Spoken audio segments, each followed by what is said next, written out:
Big changes are coming to the Mushroom Kingdom. Xbox thinks you should be able to customize your Series X. They also got a nice new deal for the Activision Blizzard acquisition. Intel gives you a free performance boost. Big changes are coming to the Nvidia cards, and so much more.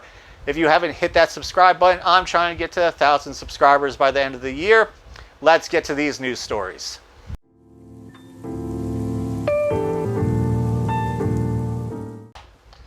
In a Twitter/X post, Nintendo has announced that the voice of Mario, Charles Martinet, is leaving the Mushroom Kingdom.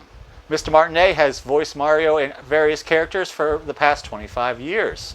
He is moving on to a Mario Ambassador program title. I assume he is going to be doing a lot of conventions.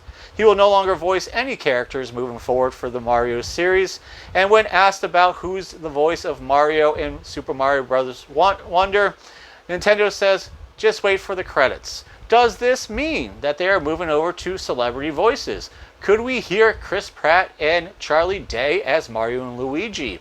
Only time will tell, but thank you, Mr. Martinet, for giving me years of pleasure battling Koopas and Bowser. Frankly, we all know Wario cheats, which was also a voice that Mr. Martinet did. I hope you find retirement from the voice very enjoyable. Have fun out there. And a pro-consumer move. Xbox has decided that you should be able to customize your Series X and only your Series X. Xbox announced today that they will have wraparounds for their Series X. This will be a multi-layered fabric with silicone on the inside to prevent slippage. It will work on a hook and loop system, and it will have 3 initial wraparounds to start with. The first wraparound is based upon Starfield, which comes out in October. It will be priced $49.99. November 10th, we will see 2 camo wraparounds priced at $44.99 US. These wraparounds will only be available in the United States, Canada, and Europe. The Starfield wraparound is already on pre-sale. Now, this is a move away from the industry standard of vinyl stickers made by companies like D-Brand.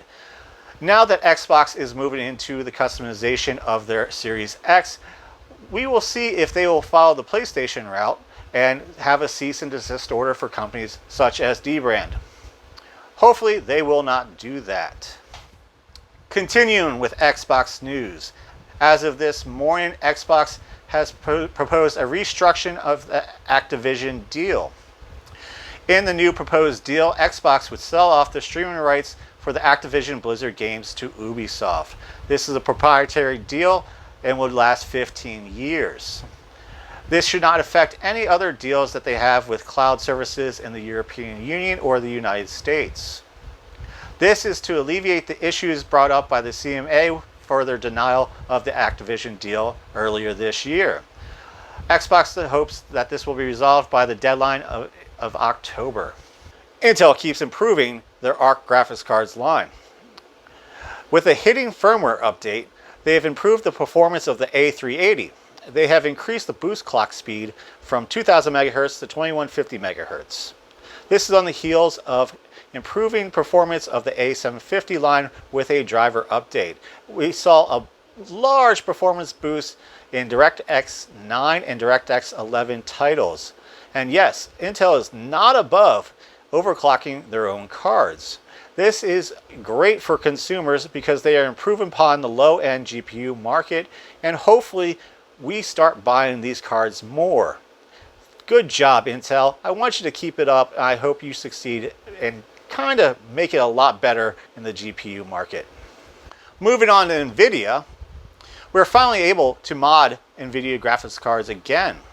After about a decade of Nvidia blocking modifications through V-Biosignature checks, forum posters on Tech PowerUp have created new software that allows you to make these modifications to your GPU. You're able to change the voltages, change the fan curve, and a lot more. The first piece of software is OMG VFlash, which works on older graphics cards, starting with the 20 series and moving to earlier cards. The more important one is the NV Flash K, which works on 20 series to current cards. It was tested on Asus 4090. Now, the creator of this software warns about using modifications on your graphics cards and has stated in their warning that it will try to flash anything onto anything, and has also given the warning that this might brick your card if you do not know what you're doing. This is great for enthusiasts who like to actually overclock their cards and make changes. This also helps consumers, if they know what they're doing, that they might avoid the 50 series coming up. You know, just making those graphics cards last a little bit longer and improving upon older graphics cards, this is a big deal, and I'm glad someone's figured it out. I mean, if you can make modifications on the BIOS to help you, mine Bitcoin, I know it was Ethereum, why can't we do it to improve gaming performance? I think this is great for those who love to mess with the technical details of their own computer, and shows that we still kind of do own the things we buy. Not to be outdone by modders.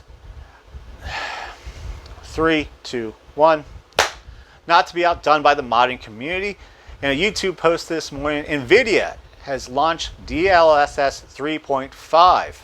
DLSS 3.5 relies on what they call ray reconstruction. Ray reconstruction is an AI-powered tool to fill in the gaps. It is to help denoisers have a less speckled image on the screen. They hope to reduce ghosting in these images. They have a full technical report in the video listed down below, but it shows that Nvidia is relying heavily on software improvements and does not bode well for large hardware gains in the next generation. Tesla has leaked the information over 75,000 people. The leak comes from insider wrongdoing. 2 former employees misappropriated information that they had access to when they were working at Tesla and released it to a news media outlet. The information included autopilot incident reports, the contact information of multiple thousands of Tesla employees, and even Elon Musk's Social Security number. Tesla has filed multiple lawsuits to prevent the release of further information by the former employees. They have also seized multiple devices thought to have the information on it. No criminal charges have been filed, and quite frankly, it shows, do we really want a car company to have this much information on us? Can we really trust companies to secure our info if 2 disgruntled employees have access to it and are able to leak it? There was a big win for content creators in federal court this past Friday. Judge Howe has determined to uphold the U.S. Copyright Office's denial of copyright claims by owners of AI-created content. Judge Howe has stated that there would be no copyright allowed for AI content creation without any human involvement. This is occurring while the actors and writers are still on strike, demanding better pay for streaming residuals and less AI content creation in their work. And now, for some lighter news. Bill Clinton really wants to play GTA 6, and he's sending his minions to disrupt Gamescom. Earlier today, a man rushed the stage and demanded that Bill Clinton really wants to play GTA 6, and quite frankly, Rockstar should probably get it to him. He is pretty powerful and a part of the Illuminati. I don't know why this keeps occurring at the Game Awards, Gamescom, but it's a little tiring and it's gotten old, as seen in any of the video clips. Now, I don't have full coverage of Gamescom because it's actually occurring as I'm filming. I'll check out the big highlights this evening and probably report to you tomorrow on them. Otherwise, tell me what you think about the news from today. If you liked everything, hit the like button. If you dislike it, hit the dislike button. Leave comments. I enjoy talking to all of you.